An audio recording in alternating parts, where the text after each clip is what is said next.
حي على الفلاح.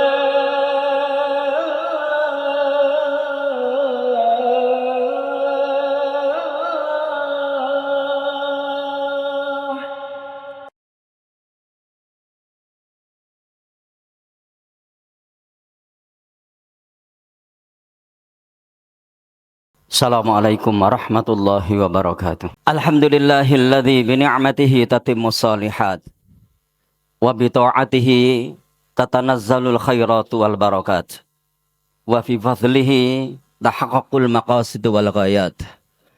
Nahmadullaha wa nashkuruh wa natubu ilaihi wa nastaghfiruh wa na'udzu bihi min syururi anfusina wa min sayyiati a'malina.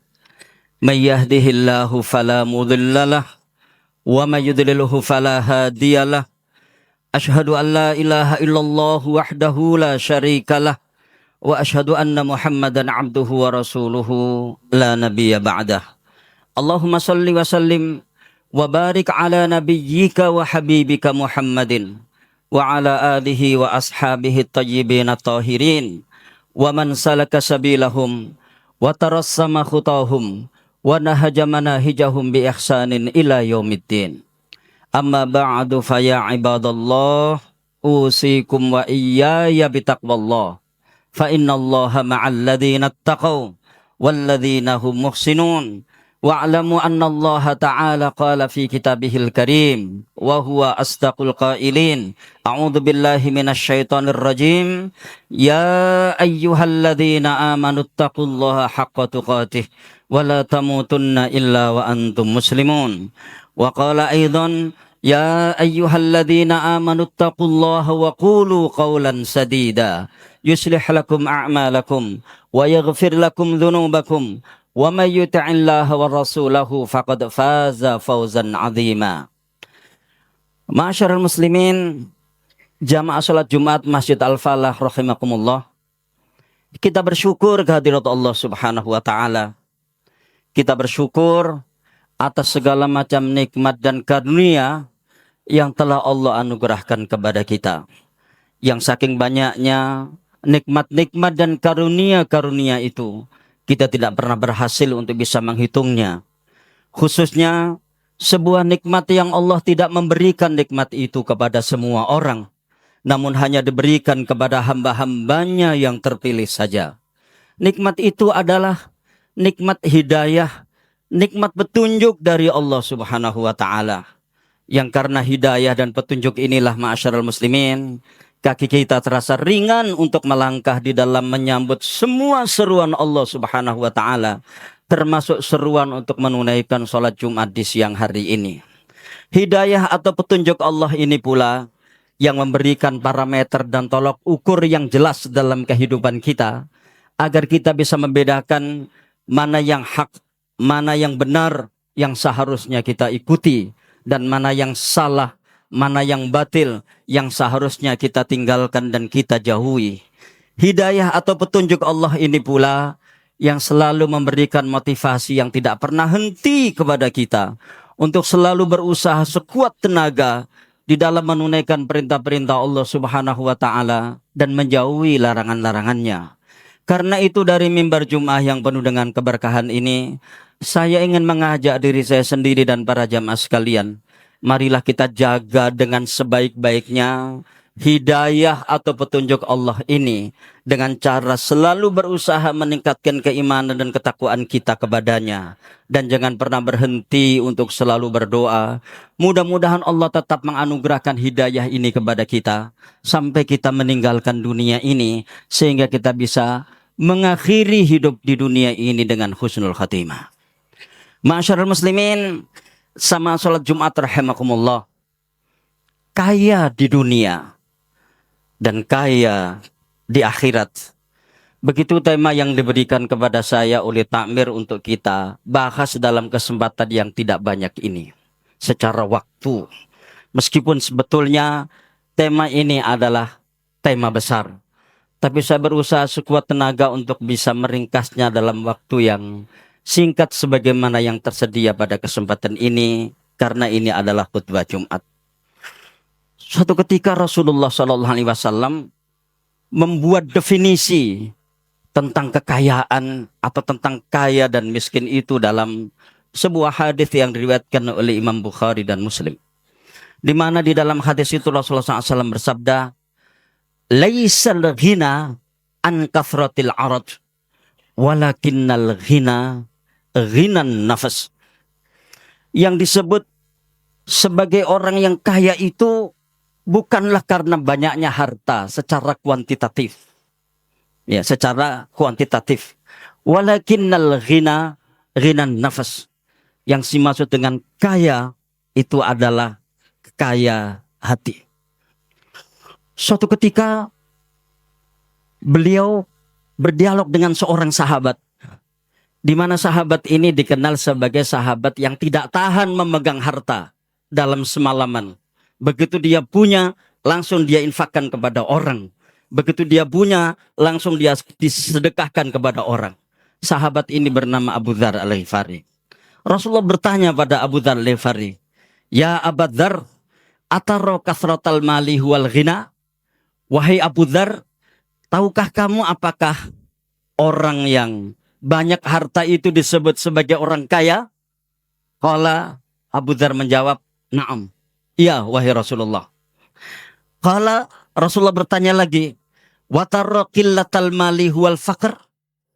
Bagaimana pendapatmu tentang orang yang sedikit hartanya, apakah itu disebut sebagai orang fakir? Qala, Abu Dzar menjawab, "Na'am ya Rasulullah." Iya, dia orang fakir. Ya, dia orang fakir.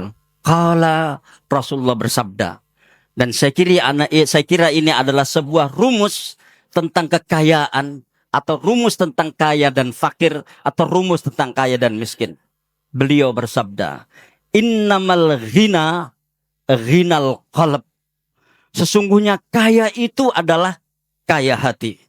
Wal faqru faqrul qalb. Yang dimaksud fakir itu adalah fakirnya hati. Yang dimaksud miskin itu adalah miskinnya hati.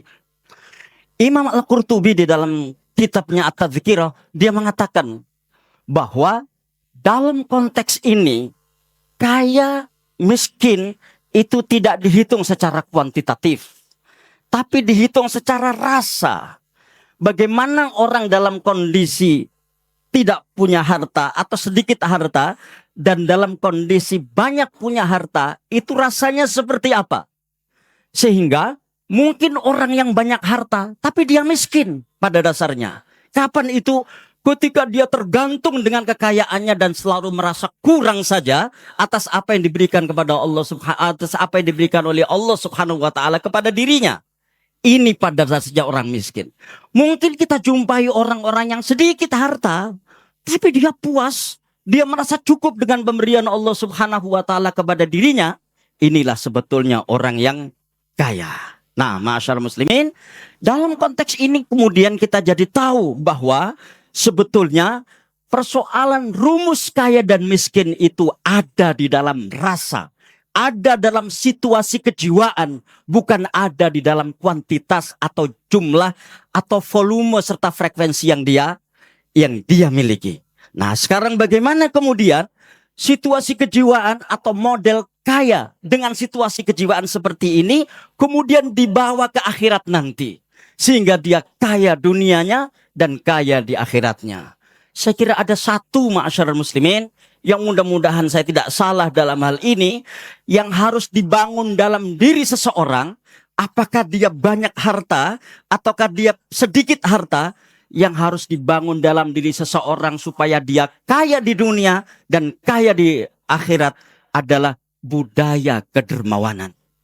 Persoalan kedermawanan itu, ma'asyarul muslimin, itu bukan persoalan orang itu mempunyai berapa. Tapi persoalan kedermawanan ini adalah persoalan mindset dan cara berpikir. Inilah yang kemudian menjadikan orang itu miskin, tapi dia dermawan. Dan ini pula yang menjadikan orang itu kaya, tapi dia kikir. Meskipun yang kita inginkan adalah bagaimana kita ini menjadi orang yang kaya secara kuantitatif, dan pada saat yang sama kita juga dermawan dengan izin Allah Subhanahu wa ta'ala. Kenapa budaya kedermawanan ini penting? Yang pertama, Di dalam kedermawanan itu sekali lagi, saya ulang sekali lagi, di dalam budaya kedermawanan itu ada mindset berpikir untuk memberi, bukan selalu ingin menerima, apalagi meminta-minta. Sehingga yang dia bangun di dalam dirinya adalah bagaimana dia bisa memanfaatkan orang, bisa memberikan manfaat kepada orang lain, bukan bagaimana dia selalu memanfaatkan orang lain. Itu yang pertama. Kalau ada mindset pengen memberi, tidak selalu ingin menerima, apalagi meminta-minta, orang memberi itu berarti harus ada yang mau dia beri. Dan karena itu dia akan berusaha mencari dan terus mencari supaya dia bisa memberi. Sekali lagi, ini ukurannya bukan kaya atau miskin. Ali bin Abi Thalib itu miskin secara materi, tapi dia dermawan. Dia miskin secara materi, tapi dia dermawan. Selalu memberi orang atas apa yang dia dapatkan anugerah dari Allah subhanahu wa ta'ala. Itu yang pertama. Sehingga, masyarakat muslimin, ketika kemudian yang ada di dalam bedaknya adalah memberi orang, bermanfaat buat orang, maka inilah bahan utama supaya dia nanti bisa kaya di akhirat. Yang pertama. Yang kedua, di dalam kedermawanan itu ada pembelaan terhadap orang-orang yang lemah. Ada pembelaan dengan kaum mustadafin. Di dalam kedermawanan itu, ma'asyiral muslimin, ada keberpihakan kepada orang-orang miskin. Orang-orang kaya secara materi, ma'asyiral muslimin, itu tidak perlu mencari orang-orang yang berpihak kepada mereka. Terlalu banyak orang ingin berpihak kepada orang-orang kaya dan itu tidak perlu diseleksi. Tapi untuk berpihak kepada orang miskin, itu tidak semua orang mau. Ya, berpihak kepada orang-orang yang tidak berpunya secara materi, tidak semua orang mau. Makanya budaya kedermawanan ini, ma'asyar muslimin, pada poin yang kedua, di sana ada pembelaan kepada orang-orang lemah, di sana ada pembelaan kepada orang-orang fakir, di sana ada pembelaan kepada orang-orang miskin. Dan saya ingin mengatakan pada kesempatan ini, begitu ada pembelaan terhadap orang-orang miskin, begitu ada pembelaan terhadap orang-orang kafir, pada saat yang sama kita sedang membangun eksistensi. Minimal 2 eksistensi yang kita bangun dalam diri kita saat kita melakukan itu. Yang pertama adalah eksistensi keagamaan. Bukankah di dalam Al-Quran banyak sekali ayat-ayat yang menjelaskan tentang betapa pentingnya berpihak kepada fakir miskin untuk meringankan beban mereka. Ara'aitalladzi yukadzibu biddin fadzalikal yad'ul yatim wala yahuddu ala ta'amil miskin. Yang pertama. Yang kedua adalah eksistensi kemanusiaan. Pada dasarnya manusia itu adalah makhluk sosial. Kapan dia disebut makhluk sosial? Manakala dia punya empati kepada orang. Dari empati itulah kemudian dia ingin memberi dan meringankan beban orang. Sehingga pada dasarnya status kemanusiaan manusia itu tidak akan melahirkan sifat kikir. Yang ada adalah sifat ingin memberi. Sehingga kalau ada manusia menjaga, memelihara sifat kikirnya, na'udzubillah, mudah-mudahan bukan termasuk kita, sesungguhnya orang ini telah keluar dari status kemanusiaannya setelah dia keluar dari status keagamaannya. Yang kedua. Yang ketiga, ma'asyarul muslimin, kenapa budaya kedermawanan ini penting untuk mengantarkan kita sebagai orang-orang mukmin agar kaya di akhirat nanti? Karena dengan budaya kedermawanan ini ada satu penyakit yang bisa kita eksekusi untuk kita sembuhkan. Penyakit ini adalah penyakit yang akan menghalangi kita orang-orang yang beriman untuk masuk surga. Yaitu penyakit bakhil, penyakit pelit. Nggak ada ceritanya ahlu surga itu kikir. Nggak ada ceritanya ahli surga itu pelit. Ya. Ahli surga itu adalah kumpulan orang-orang yang berhasil mengatasi sifat kekikiran dan sifat kebakhilan yang ada di dalam dirinya. Maka ada beberapa ayat di dalam Al-Quran itu, ma'asyarul muslimin, yang ditutup dengan firman Allah, wa may yuqa syuhha nafsihi faulaika humul muflihun. Barang siapa yang bisa mengatasi sifat bakhil, sifat kikir yang ada di dalam dirinya, inilah orang-orang yang beruntung. Dan inilah pada dasarnya ma'asyiral muslimin, jamaah salat Jumat rahimakumullah, yang akan mengantarkan orang untuk bisa kaya di surga. Kaya di dunia, sebagaimana tadi yang saya sampaikan, semua orang akan bisa melakukannya jika mengikuti definisi kekayaan dari Rasulullah Shallallahu Alaihi Wasallam. Apakah dia sedang banyak harta ataukah dia sedang dalam kondisi sedikit harta?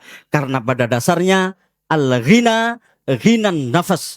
Kaya itu adalah kaya hati. Dan ma'asyar muslimin, ini akan bisa mengantarkan kita kepada kaya di akhirat, manakala kita bisa membangun budaya kedermawanan dalam diri kita masing-masing. Dan sekali lagi, budaya kedermawanan ini tidak terkait dengan banyak dan sedikitnya harta yang kita miliki. Karena infak dan sedekah itu juga disyariatkan Allah Subhanahu wa taala, disunahkan bagi siapa saja, kecuali kalau zakat itu ada nisabnya. Zakat ada volumenya yang harus dia keluarkan, dan begitu seterusnya. Tapi untuk infak dan sedekah yang itu merupakan implementasi dari budaya kedermawanan, siapapun bisa melakukannya. Barakallahu li wa lakum fil Qur'anil azim, wa nafa'ani wa iyyakum bima fihi minal ayati wa dzikril hakim, wa taqabbala minni wa minkum tilawatahu innahu huwas samiul alim, wa qur rabbighfir warham wa anta khairur rahimin.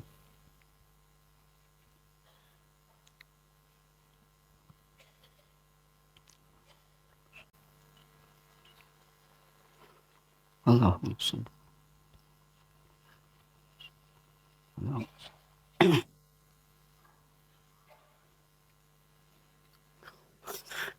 Alhamdulillah haqqa hamdih, wassalatu wassalamu ala nabiyyihi wa rasulih, wa ala alihi wa sahabatihi wa junudih, wa alamu ibadallah anna Allah ta'ala qad amarana bi amrin bada'a fihi bi nafsih wa sanna bi malaikatihil musabbihati bi qudsih wa sallatha bi alami jinnihi wa insih faqala qawlan karima tashrifan wa taqdiran liqadri nabiyyina wa ta'liman lana wa tafhima innallaha wa malaikatahu yusalluna 'alan nabi ya ayyuhalladzina amanu sallu 'alaihi wa sallimu taslima. Asyhadu an la ilaha illallah wahdahu la syarikalah wa asyhadu anna Muhammadan abduhu wa rasuluhu la nabiyya ba'dah.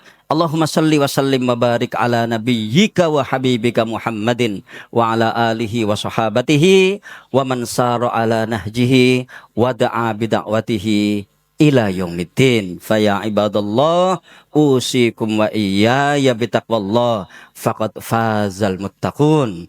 Innallaha wa malaikatahu yusalluna 'alan nabi ya ayyuhalladzina amanu sallu 'alaihi wa sallimu taslima. Allahumma salli ala Muhammad wa ala ali Muhammad kama sallaita ala Ibrahim wa ala ali Ibrahim innaka Hamidum Majid. Allahumma barik ala Muhammad wa ala ali Muhammad kama barakta ala Ibrahim wa ala ali Ibrahim innaka Hamidum Majid. Allahumma ighfir lil mu'minina wal mu'minat wal muslimina wal muslimat al ahya'i minhum wal amwat innaka sami'un qaribun mujibud da'awat faya qadiyal hajat. Allahumma inna nas'aluka salamatan fid din wa afiyatan fil jasad wa ziyadatan fil ilm wa barakatan fil rizq wa taubatan qablal maut wa rahmatan indal maut wa maghfiratan ba'dal maut. Allahumma hawwin alaina fi sakaratil maut wan najata minan nar wal afwa indal hisab. Allahumma inna nas'aluka tsabata fil amr wal azimata 'alar rusyd wa nas'aluka mujibati rahmatik wa azaima maghfiratik wa nas'aluka syukra ni'matika wa husna ibadatik wa nas'aluka qalban salima wa lisanan sadiqa wa nas'aluka min khairi ma ta'lam wa na'udzubika min syarri ma ta'lam wa nastaghfiruka lima ta'lam innaka anta 'allamul ghuyub. Rabbana atina min ladunka rahmah wa hayyi' lana min amrina rasyada. Rabbana atina min ladunka rahmah wa hayyi' lana min amrina rasyada. Rabbana atina min ladunka rahmah wa hayyi' lana min amrina rasyada. Rabbana atina fid dunya hasanah wa fil akhirati hasanah wa qina adzabannar. Faya azizu ya ghaffar ya karim wa ya sattar harrim hadhil wujuha jami'an anin nar. Ibadallah ittaqullah innallaha ya'muru bil adli wal ihsan wa ita'i dzil qurba wa yanha 'anil fahsya'i wal munkari wal baghi ya'idzukum la'allakum tadhakkarun. Fadhkurullaha yadhkurkum washkuru 'ala ni'amihi yazidkum wastaghfiruhu innahu huwal ghafurur rahim. Wa la dzikrullahi akbar wa aqimissalah.